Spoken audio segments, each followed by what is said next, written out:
by learning, by using the great system in our body called as a digestive system in our body, which is the biggest system in our body. Digestive system. Digestive. Yes, then, Cardiac system. yes, then, Pulmonary system. good, then, Excretion. good, then, Integumentary. integumentary system, good, then, Central nervous system. very good, then, yes, then which is the great system?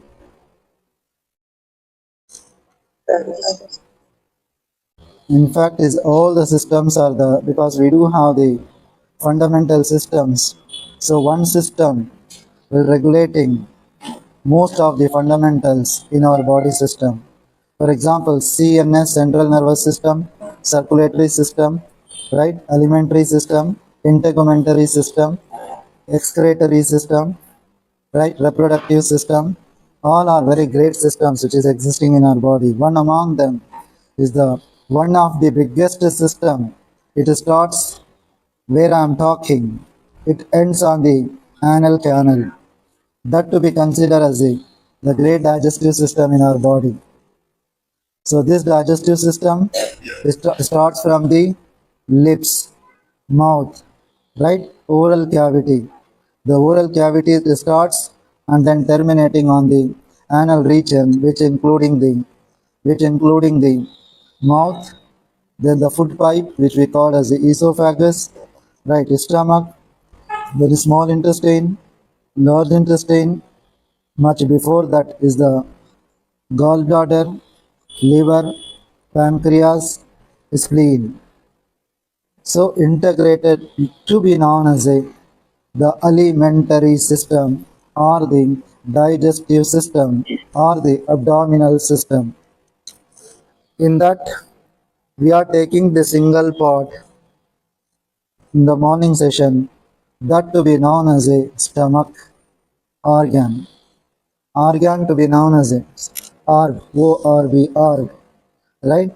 So this organ is the central organ in our body system. We know there are the organs are located on the heaven, the organs are located on the trunk, that means in the central body, and the organs are located below the navel, that means is the lower portion of the body. So in fact, there are the chest cavity. Head is separate from here to abdominal region. Maximum internal organs are accumulated, right? Except brain. All the organs are located on the abdominal region, which are the major 12 organs, of course, existing in our front cavities. In that, the central body, the body is divided into the upper body and then middle body, that divided by one surface, that to be known as a diaphragm. So diaphragm, below the diaphragm, what is existing? Stomach is existing. So stomach is connected to the upper geo also. That geo, that's called as a pharynx, right? Then larynx.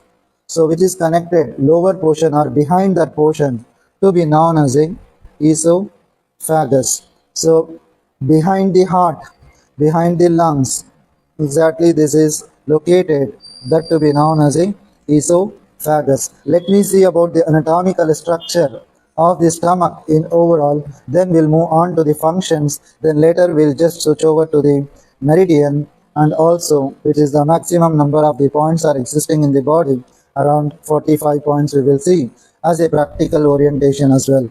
So now we are talking about the esophagus. Esophagus is nearly how many inches? Around 10 inches of the esophagus is there. So it depends on the person to person. For the children, around 5 inches. For the adults, it is the 12 inches, 10 to 12 inches of the esophagus length is there. Around width is 1 inch. Width is 1 inch or the 2.5 centimeter. Right? So what is the main function of the stomach? Sorry, the esophagus. Then we'll finish this anatomy, then we'll go for the functions. Then come down, which is connecting to the esophagus, is connecting to the one area, that part to be known as a cardia. Cardia means heart, right? Cardiac sphincter. Sphincter, that particular area to be known as a cardiac sphincter. And then next to that, there is a upper part of the stomach, that to be known as a fundus, right? Then you come to the middle portion of the body to be known as the stomach body. Then the lower portion to be known as a lower portion of the stomach, pylorus sphincter. Pylorus, lower portion of the stomach, and then there is a pylorus. Pylorus is the lower portion of the stomach, then which is connecting to the duodenum. Duodenum is the first part of the small intestine. So now we will see that the esophagus, whatever we drink or eating, the ingested of the food to be taken place, so that time it opens. Esophagus, it opens and it closes. There is a cardiac sphincter. Sphincter is kind of the contraction of the muscles, so that opens and then closes, right? When you are eating, you just open your mouth, then only you just take the food. Likewise, once it goes to the inside through the epiglottis downwards direction, then it opens the cardiac sphincter. Then it goes inside to the body of the stomach. Then again it will not open, it closes. Again you take the food, then it goes down, then until it's required, when the lower portion, especially the maximum quantity of the food, is accumulated in the body of the stomach. So then it maximum you take around how many kgs of the food to be taken? What is the capacity of the stomach? Around 2.5 kg. Oh, 500 you have increased, okay. 2 liters is equivalent to the 2 kgs. Then the 2 kgs of the food can be taken maximum, that indicating then your wife or your at home, they cooked as a 2 kgs of the food, is not that mean you should take the 2 kgs of the food, right? So when it gives the alarm, that, so once it goes to the downwards direction, stomach started filling, because the stomach having the contraction nature. Stomach having the, yes, how the uterus is the contraction nature. When the fetus develop in the uterus, then it will get bulge. Likewise, this also get contraction. The people who are into the fasting, around 16 hours fasting. So during fasting time, abdomen goes to the inside. When you started eating the food, then again it will increase like a bulging slowly. But that bulging, that gives a signal to the each and every men and women, boy or girl, so that indicating, yes, my stomach is filling now, I think it's time to wind up my food. When it started eating, the first signal comes to you. That signal is coming in the form of the burping, or the, yes, burp is coming, indicating that, yes, my stomach says is okay, this is enough. I am quite enough now. I am comfortable now. I can nourish you in the form of the energy. Then again, we wait for the second burp. We wait for the third burp. That means indicating till around 2 kgs is the maximum capacity, but that certainly it takes around 500 gram, or maximum it is 1000 gram. Then maximum that will going to be end, that is that much quality can fill that. Maybe you are going, that mind is giving the intuition to eat again and again, because more delicious, different dishes are existing. Again you can increase to the maximum level, but that means the whole day, how much is required, that much calories you already taken now. That indicating maximum you had that. So that indicating here is when the lower portion of the stomach, body, and then fundus, till the fundus, the food has been reached. That means you have taken the excessive food, what is required to your stomach, right? So that time it's keep on to getting the information, the puking sensation or the burping sensation or the hiccup. So all are connected to the excessive food sometimes, but still in the etiology, the disease patterns, all those things I'll execute on the evening session, since the gastrointestinal disorders can be treatable by using this system. Of course, in the noon section, I'll try to focus on the characteristic and the diseases. But however, now we are talking about the cardiac sphincter. Once you take up, that closes. When you take an excessive food, the cardiac sphincter are slightly open. When it's slightly open of the cardiac sphincter, you can see there is a yellow color. Yellow color. So this cardiac sphincter, yellow color, it's open. That indicating that food is going upward direction. There is a fluid is going upward direction. There is the indigested food is going to the upward direction, or there is a retention. Where exactly there is a retention? Do you know there is a epigastric region? Do you know sternum? Sternum end part. One is the sternum beginning part to be known as a manubrium. So this point to be known as a xiphisternum. XI xiphisternum. So this xiphisternum region, the patient feels this called as a xiphisternum. When you touch and feel, this is the bone called as a sternum. Then you come down, xiphisternum. So this xiphisternum, where the patient will get more heaviness on that region, that place is the opening is there. That opening to be known as a cardiac opening. That means the cardiac sphincter is open over the region. So that means not closes. So hopefully whenever we have the food, that means opening and closing to be taken place is the cardia, and then come to the fundus level. The fundus is the body, fundus, and then body, and then is the lower portion. This is three parts are divided. How the lobes, right lobe and then left lobe. Left lobe of the lungs is divided into two lobes. Right lungs is divided into how many lobes? Three lobes. Likewise, the stomach also divided into three parts or the three segments. That means is the upper segment, the second segment to be known as a middle segment, then the lower segment to be known as a the lower part. That part are divided, but what are the points can be treatable by using the upper part of the stomach? What are the points, single point treatable for the body? What single point to be treatable for the lower part of the stomach? We will look into that in the practically where exactly can be treatable by using the some of the points. Then you come to the pylorus. Pylorus is the lower portion. This sphincter is very much essential. So once it retention of the food. So after the retention of the food, around how many hours? 4 to 5 hours. Yes, To around. around 3 to 5 hours. Yes, will be the retention of the food in the stomach. If it is the retention is greater than 7 hours, 8 hours, the patient says, Doctor, I don't feel hungry at all.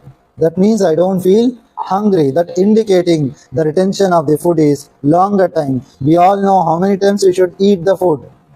So minimum 3 times we should have the food. That means 3 times the body or the stomach should give the signals to the human being that indicating I am feeling hungry. So I have to eat it. But no doubt when you are occupied, your mind is not permitting you to eat. That's a different story. But however, 3 times in a day, you feel slightly hungry. That would be better. Or else at least 2 times in a day, either any time morning 11 o'clock and then evening 6 o'clock. But there are the two at least timings are there. There are the 7 hours gap in between. The patient should feel the hungry to have at least 2 meals in a day. If you don't feel it hungry, that means which is existing inside the parietal cells of the stomach. So there is a mucus layer which is existing of the inner part of the stomach. What exactly? There are the 4 layers are existing of the stomach. How many layers? 4 layers of the stomach. But inside a layer, so that to be known as a mucous layer, mucosal layer, submucous layer, lumen layer. So muscular layer. These are the layers are existing. But this layer inside of the mucous layer, there are the parietal cells are existing. But mucous layer is responsible for the secretion. What the secretion? There are the majorly 2 secretions to be taken place in the stomach. One to be known as a HCl. HCl, very good. The second to be known as a pepsin. Pepsin. So this pepsin is very much essential for the protein metabolism. Of course, the hydrochloric acid also very much essential for the overall acid-base balancing to be taken place in the stomach region, right? So hopefully in this way we understand the major absorption, whatever digestion, because digestion to be taken place in the buccal cavity itself. Where should happen? In the buccal. Buccal means is the oral cavity. So oral cavity, especially on the sublingual, under the tongue. What glands are located? Salivary glands are existing. Sublingual glands are existing. That glands will directly nourish to the bloodstream. What? Directly it goes to the bloodstream. For example, where the patient is fatigueness, lethargy in the athletics, suddenly he fell down and he is the unconscious, or something is the energy level is very poor. That time where will nourish the glucose? Under the tongue. So that means instantly it gives the energy to the body system. Likewise, the digestion to be taken place, especially the first part to be known as the oral cavity. There partially will get the digestion. That means you are taking the solid mass. That's called as a bolus. Bolus means you are using as a big level of, for example, chapati you are eating. So one whole chapati to be taken around 12 to 15 times you take it to chew the food. That means at the same time what happened? You take the idli, you take the dosa or something, anything. So that you are taking to the mouth in the form of the lump, in the form of the big size. So that will be, masticated in the oral cavity, that you got the partially digested. Then come to the stomach. The remaining portion come to the stomach. From the stomach region, that whatever indigestion from the mouth to the stomach has come, so that again it started getting the digestion. So that also partially digestion. That also, yes, partially digestion to be taken place. Then that partially digestion taken place, there is a sphincter called as a pyloric sphincter, where the purple color is there. So that sphincter is opening and then closing to be taken place. So that opening and closing, that means that passing to the small part of the lower, beginning part of the small intestine. This is the major physiological aspect of the stomach. The majorly stomach main functions is the storage, as I told you. The preparing the chyme for the digestion in the small intestine. That means whatever you had the food, so that food will be mixed with the HCl and also pepsin. So that means also convert in the form of the fluid. That fluid to be known as a chyme, right, for the digestion. If the dryness is there is no fluid is existing in the stomach, then that also causes the problem. So that's the reason the minimum quantity of the HCl, hydrochloric acid. So how much will going to secrete per day? Around maximum secretion to be taken place. But I believe that so nearly 300 to 1 liter, I believe, if I am not wrong. So HCl will be secreted in the stomach, I believe. And also there are the gastric juices also released in the stomach. So gastric juices also more or less is the same quantity it releases, that indicating that will be converted in the form of the chyme by mixing the food with the fluids, right? So then the releasing the small quantities of the chyme into the duodenum, Then the absorption of the water and lipid soluble substances, alcohol and drugs, this absorption to be taken place in which place? In the stomach itself.